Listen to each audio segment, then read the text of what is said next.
Hakuna ambacho sijafanya kwa sababu ya kwake. Hakuna nisichomfanyia katika mapenzi ya mimi na yeye. Hakuna nilichoacha katika mahusiano ya mimi na yeye. Nimemuonesha nampenda kwa kila aina ya gharama. Nimefanya kila kinachowezekana ili mradi aridhike, lakini kumbe sio mtu wa kuridhika. Nilichobaki nacho ni maumivu mazito katika moyo wangu. Niliamini wewe ndio faraja yangu na ndo kila kitu. Nilitengeneza kila aina njia ya kukufanya wewe ukafurahi. Nilisema nikuridhishe kwa kila njia kama mwanaume ambaye ninakupenda. Nimetumia kila aina ya gharama za kwangu kukusaminisha kwa ndugu na jamaa.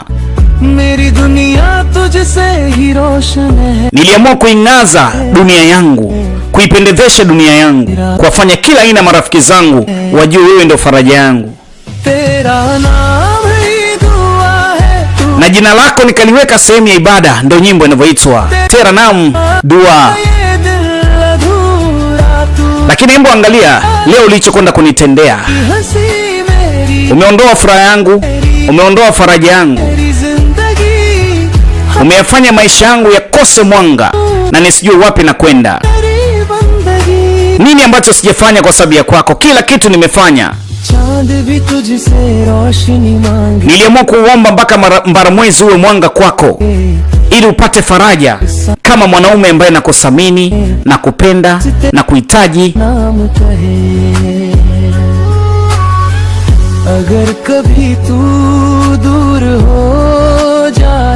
Na kama utakwenda mbali,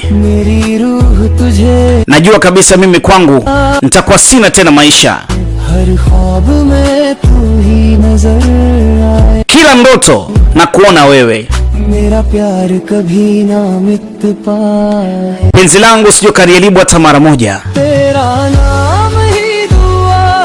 Jina lako nitaendelea kuliombea dua namna hii. Tera Naam Dua Yadi Kare. Nitafanya kila kinachowezekana katika jina la kwako nikaendelea kuliombea dua. Ndio nyimbo inavyosema. Yaani wapo wanawake ambao wanafanya mambo mengi sana kwa sababu ya wanaume zao, lakini mwisho siku mwanaume anakwenda namwangusha ama na let down.